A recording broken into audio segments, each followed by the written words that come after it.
नमस्कार, बहुत स्वागत है आपका सुप्रभात एमपी खबरों के साथ। मैं हूं रीनू यादव। सबसे पहले बात करेंगे मध्य प्रदेश के अगले मुख्य सचिव को लेकर मंथन। प्रदेश के अगले मुख्य सचिव को लेकर दिल्ली में मंथन होना है। सीएम शिवराज सिंह चौहान आज प्रधानमंत्री से मुलाकात कर सकते हैं। मुलाकात के बाद नए मुख्य सचिव का नाम हो सकता है तय। मुख्य सचिव इकबाल सिंह बैस का कार्यकाल खत्म हो रहा है। सीएस की दौड़ में शामिल अनुराग जैन पीएमओ में अभी सेवाएं दे रहे हैं। इकबाल सिंह बैस के एक्सटेंशन को लेकर भी चर्चा हो सकती है। तो आप ये देखिए कि दो चीजें हो सकती है, या तो इकबाल सिंह के एक्सटेंशन पर सहमति बन सकती है या फिर उनके कार्यकाल के पूरा हो जाने के बाद अगला मुख्य सचिव। उम्मीद है कि सीएस की दौर में सबसे पहले जो नाम है अनुराग जैन, जो कि अभी पीएमओ में सेवाएं दे रहे हैं, उनका नाम सामने आया है। खबर मध्य प्रदेश के अगले मुख्य सचिव को लेकर मंथन, जहां पर मुख्यमंत्री शिवराज सिंह चौहान आज पीएम से मुलाकात कर सकते हैं। और चलिए सीधे रुक करेंगे, भोपाल से संवाददाता शैलेंद्र भदौरिया जुड़ गए हैं। शैलेंद्र, अगले मुख्य सचिव को लेकर दिल्ली में मंथन की तैयारी है मुख्यमंत्री की। देखिए, बिल्कुल जो वर्तमान के मुख्य सचिव है उनका कार्यकाल अभी पूरा होने वाला, और ऐसे में अब नए मुख्य सचिव को लेकर तलाश शुरू हो गई है, क्योंकि इकबाल सिंह बैस लंबे समय से मध्य प्रदेश के जो प्रमुख सचिव हैं और उनकी प्रशासनिक पकड़ भी बहुत बेहतर मानी जाती है। और यही कारण है कि जिस तरह से आपने बताया कि आज जब प्रधानमंत्री मोदी से जब शिवराज सिंह जी की चर्चा होगी तो उसमें कहीं ना कहीं उनके एक्सटेंशन को लेकर भी बात हो सकती है। यदि उनका कार्यकाल 1 या 2 साल बढ़ाया जा सकता है तो वो मध्य प्रदेश के लिहाज से ठीक होगा है। और इसके अलावा जो अनुराग जैन है वो लंबे समय से केंद्र में अपनी सेवाएं दे रहे हैं, उनको मध्य प्रदेश लाने की भी तैयारी है। यदि केंद्र सरकार से उनकी बात होती है और वो वापसी के लिए अगर तैयार होते हैं तो फिर कहीं ना कहीं एक नाम जो है वो अनुराग जैन का भी सामने आया और उनको मध्य प्रदेश की कमान सौंपी जाती है। लंबा अनुभव उनके पास है, मध्य प्रदेश में भी अपनी सेवाएं लंबे समय तक दी हैं और उसके बाद मुख्यमंत्री नियुक्ति पर केंद्र में गए थे। अब जब मुख्यमंत्री की मुलाकात पीएम मोदी से होगी और उसके बाद ही ये तय हो पाएगा कि क्या इकबाल सिंह बैस को एक्सटेंशन देने की बात हो रही है या फिर जो नए मुख्य सचिव के तौर पर अनुराग जैन की ताजपोशी हो पाती है। जी बिल्कुल, बहुत शुक्रिया आपका शैलेंद्र। आप लगातार जुड़े रहे, आगे भी आपसे अभी जानकारी लेंगे। तो इस तरीके से आप देखिए कि क्या इकबाल सिंह का जो कार्यकाल है वो एक्सटेंशन किया जा सकता है या फिर नए मुख्य सचिव की नियुक्ति की जाएगी। आज मंथन होना है प्रधानमंत्री के साथ। अगली खबर भोपाल से, जहां गुजरात चुनाव के बाद दिल्ली के एमसीडी चुनाव में सीएम शिवराज की डिमांड। सीएम शिवराज आज दिल्ली में करेंगे चुनाव प्रचार। एमसीडी के चुनाव में बीजेपी के लिए करेंगे प्रचार। दिल्ली के शास्त्री नगर, सरस्वती विहार, आदर्श नगर, शालीमार बाग, रोहिणी डी सेक्टर में जनसभा को संबोधित करेंगे मुख्यमंत्री शिवराज सिंह चौहान।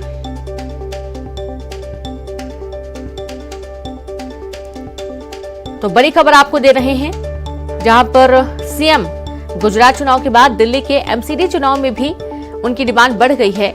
अब इसके चलते दिल्ली में चुनावी प्रचार करते हुए आपको नजर आएंगे मुख्यमंत्री, जहां एमसीडी के चुनाव में बीजेपी के लिए करेंगे प्रचार। दिल्ली के शास्त्री नगर, सरस्वती विहार, आदर्श नगर, शालीमार बाग, रोहिणी डी सेक्टर में जनसभा को संबोधित करेंगे सीएम शिवराज सिंह चौहान।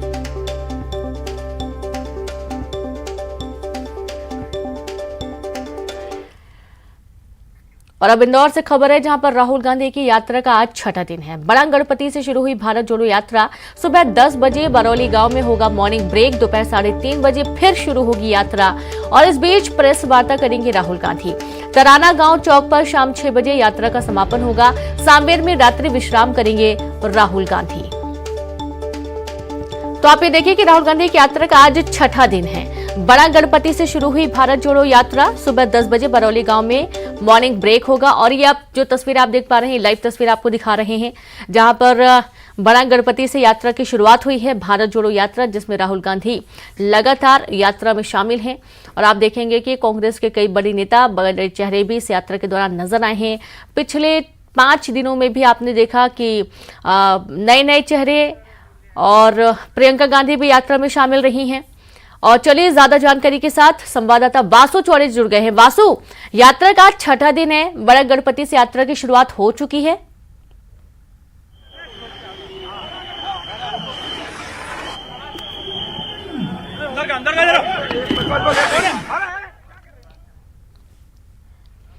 जी वासु, तो हम देख पा रहे हैं कि यात्रा लगातार चल रही है राहुल गांधी की। सुबह 10 बजे बरौली गांव में मॉर्निंग ब्रेक होना है। यात्रा इंदौर में पहुंच चुकी है और इंदौर से जी जी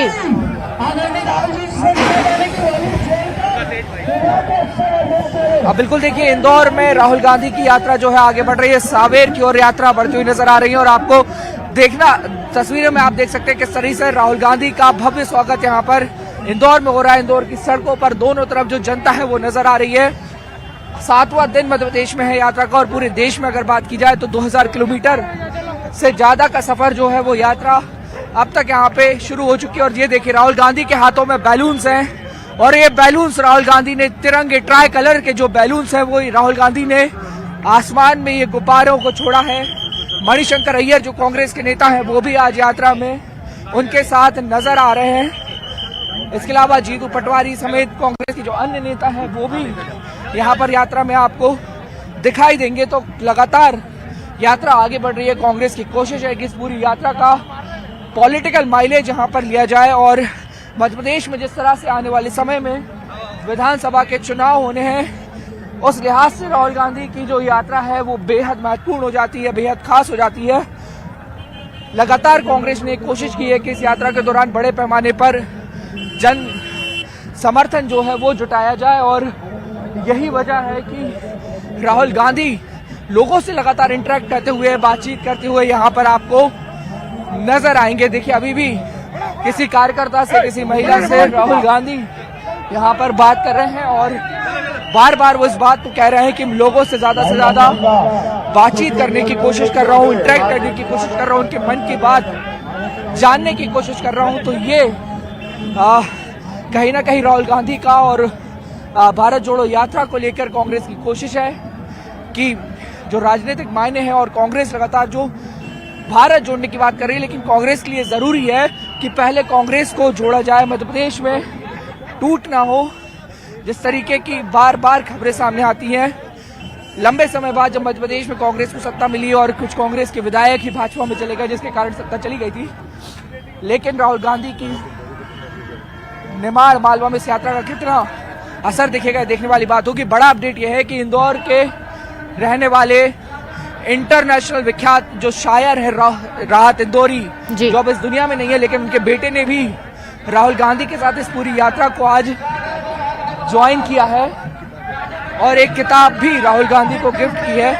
तो हर वर्ग के लोगों से जुड़ने की कोशिश कहीं ना कहीं इस पूरी यात्रा के दौरान कांग्रेस की। और ये देखिए, आप बड़ी संख्या में जो महिलाएं हैं वो यहाँ पे आपको इस वक्त नजर आएंगी। सड़कों पर फूल बिछाए गए हैं राहुल गांधी के स्वागत के लिए, और लोग राहुल गांधी की एक झलक पाने के लिए यहाँ पे इंतजार करते हुए नजर आ रहे हैं। महिलाएं बड़ी संख्या में यहाँ पर मौजूद हैं, काफी महिलाएं आज इस पूरी यात्रा के स्वागत के दौरान नजर आई हैं। इंदौर की एक नंबर जो विधानसभा है, यहाँ पे कांग्रेस के सिटिंग एमएलए हैं संजय शुक्ला, उनकी विधानसभा में ये पूरी यात्रा इस समय आगे बढ़ रही है। बिल्कुल सावेर की ओर ये यात्रा जा रही है। जी बिल्कुल वासु, तो आप सुन पा रहे हैं कि ढोल नगाड़ों के साथ यात्रा बढ़ती हुई जा रही है, और सुबह 10 बजे बरौली गांव में मॉर्निंग ब्रेक होगा, और इस दौरान चाय नाश्ते की शुरुआत होगी। 3 बजे फिर से यात्रा की शुरुआत होगी। आप ये देखिए कि इंदौर से यात्रा निकल रही है, और यहाँ पर कई बड़े बड़े चेहरे भी यात्रा में शामिल हो रहे हैं। बहुत शुक्रिया आपका वासु तमाम जानकारी के लिए। कांग्रेस की भारत जोड़ो यात्रा अभी मध्य प्रदेश से गुजर रही है। राहुल गांधी की आज की यात्रा शुरू हो चुकी है। पूर्व केंद्रीय मंत्री जयराम रमेश ने यात्रा को लेकर बड़ा बयान दिया। उन्होंने कहा कि यात्रा को प्रदेश में अच्छा रिस्पांस मिल रहा है।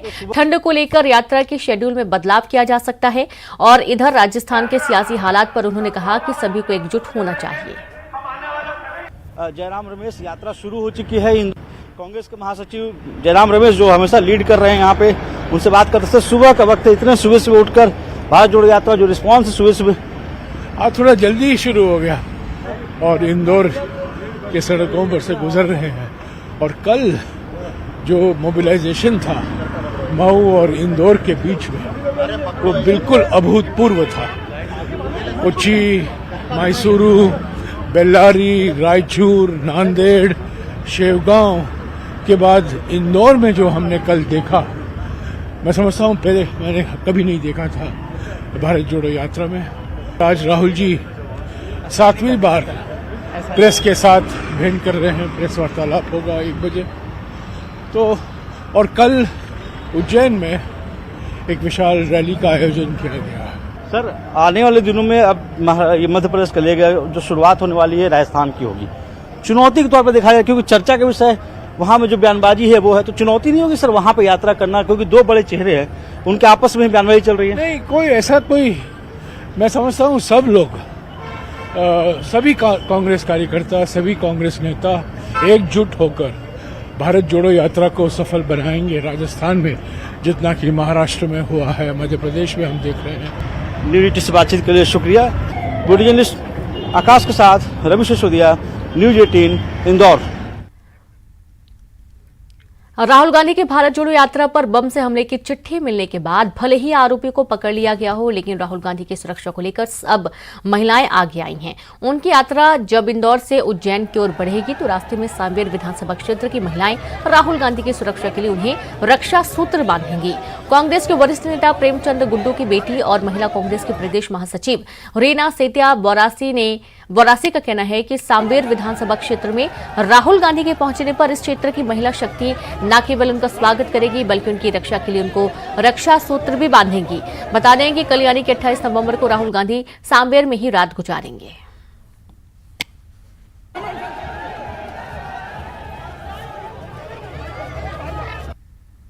आप देख सकते हैं जब से मध्य प्रदेश में प्रवेश किया है यात्रा ने, तब से उनको लगातार महिलाएं जो स्वागत कर रही है उसको देखते हुए आज हमारे सांवेर विधानसभा भी की, क्योंकि मैं काफ़ी समय से महिलाओं के साथ जुड़ती आई और कभी कम से कम मेरे पास 15 से 20 हज़ार महिलाओं से डायरेक्ट मेरा कनेक्टिविटी है सांवेर विधानसभा की।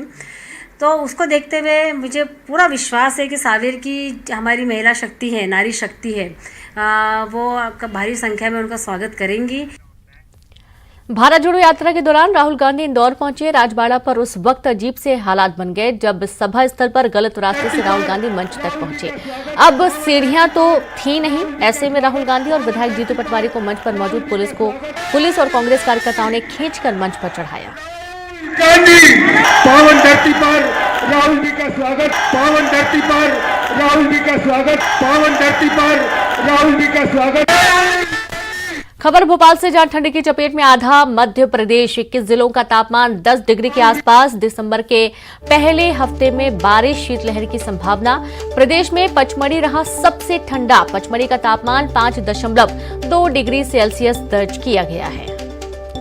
तो आप ये देखिए कि लगातार जो पारा है वो अब गिरता ही जा रहा है, तापमान में गिरावट देखी जा रही है। ठंडी की चपेट में आधा मध्य प्रदेश आ चुका है, 21 जिलों का तापमान 10 डिग्री के आसपास पहुंच चुका है। दिसंबर के पहले हफ्ते में बारिश, शीतलहर की संभावना जताई जा रही है। तो वहीं प्रदेश में पचमढ़ी रहा सबसे ठंडा, पचमढ़ी का तापमान 5.2 डिग्री सेल्सियस दर्ज किया गया है।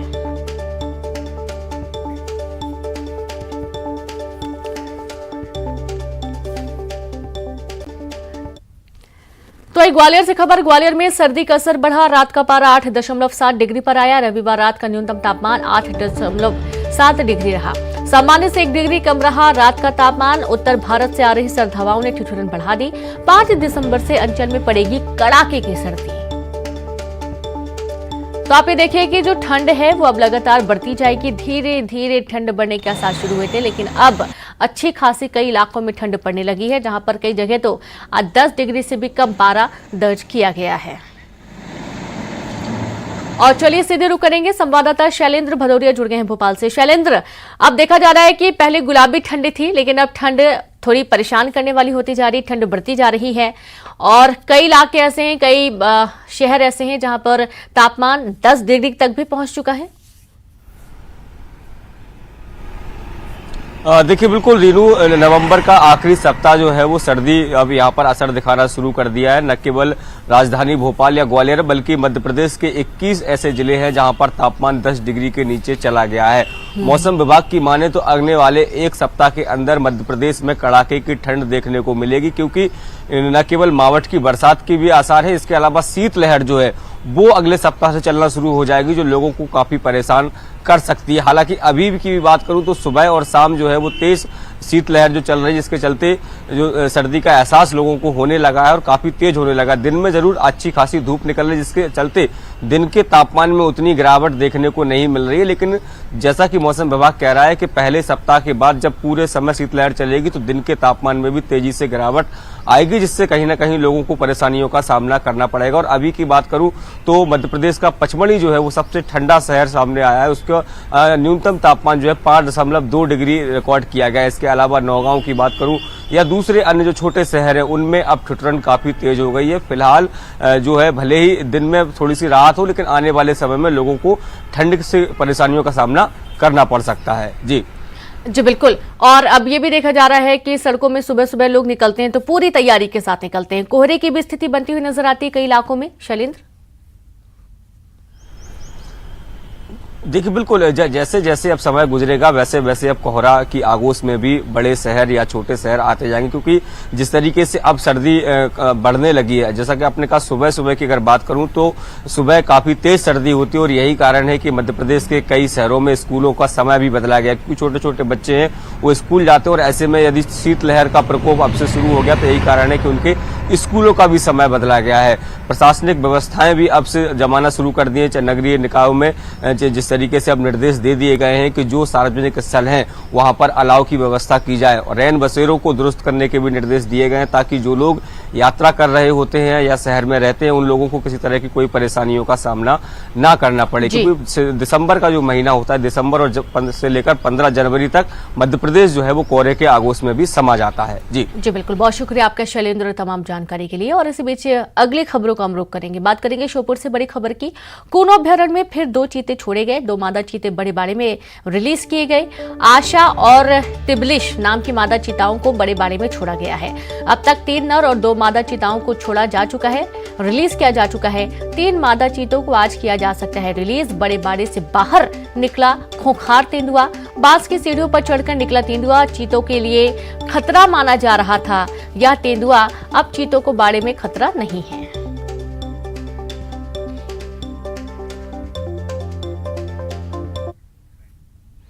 उमरिया के बांधवगढ़ टाइगर रिजर्व में एक मादा तेंदुआ की मौत हो गई और अभी इसी हफ्ते बांधवगढ़ में 2 तेंदुआ शावकों की मौत हुई थी। अब तीसरे तेंदुए की मौत से प्रबंधन सकते में है। मौत का शिकार मादा तेंदुआ पार्क के परिक्षेत्र में घायल अवस्था में मिला, जिसे माना जा रहा है कि आपसी संघर्ष में मादा तेंदुआ घायल हो गई, जिसके बाद इलाज के दौरान उसकी मौत हो गई। मौत के बाद प्रबंधन ने पूरे प्रोटोकॉल के तहत पोस्टमार्टम के बाद तेंदुए का अंतिम संस्कार कर दिया। मुखबिर की खबर पर मंदसौर पुलिस ने राजस्थान के जोधपुर की तरफ जा रहे बांस से भरे एक ट्रक से 6.5 करोड़ रुपए की अफीम पकड़ी है। कुल 65 किलो अफीम ट्रक में खास केबिन बनाकर 13 बैग में रखी गई थी। और इस मामले में पुलिस ने तस्कर श्रवण कुमार राव को भी पकड़ा है, जो पहले भी तस्करी के मामलों में आरोपी है और फरार चल रहा था। आरोपी अपने साथियों के साथ मिलकर नॉर्थ ईस्ट से सस्ते दाम पर अफीम खरीदकर जोधपुर में खपाने का काम कर रहा था। बता दें कि बीते कुछ दिनों में पुलिस ने ऐसे ही 4 गाड़ियों को पकड़ने में कामयाबी हासिल की है।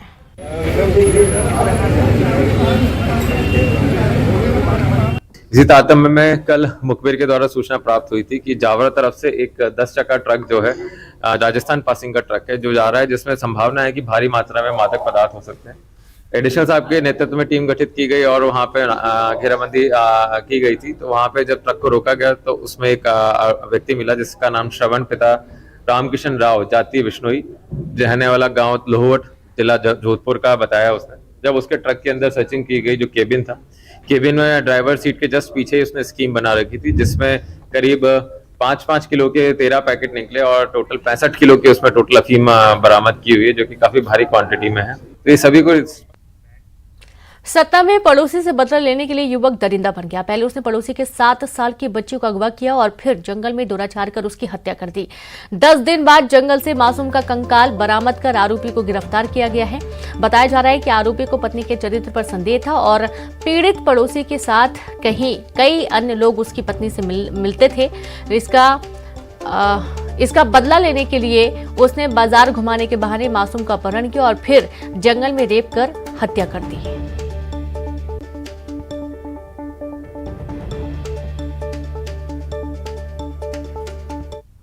गिरफ्तार करके जेल भेजा जा रहा है। इस केस की विवेचना बहुत अच्छे तरीके से वैज्ञानिक साक्ष्य संकलन के आधार पर की जाएगी।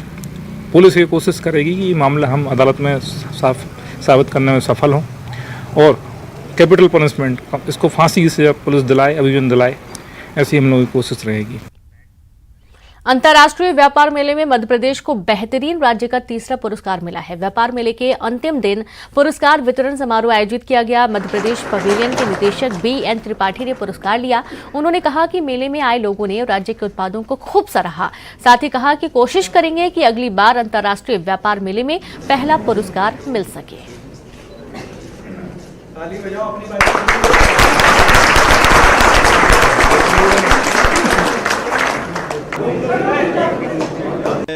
रियली ITPO का एक बड़ा इवेंट है और इसकी तैयारी जो है काफ़ी पहले से शुरू होती है और राज्य सरकार में हमारे मध्य प्रदेश में जो है मुख्य सचिव स्तर से इसकी कार्रवाई शुरू होती है और ये लगभग जो है अगस्त या सितंबर में शुरू हुई थी। तब से अभी तक हम लोग जो है इस काम में व्यस्त हैं। हम लोग प्रयास करते हैं अच्छे से अच्छा करने का और उसमें अगर पुरस्कार मिल जाए तो बड़ी खुशी होती है। और चलिए अब देखेंगे 25 सेकंड में खबर।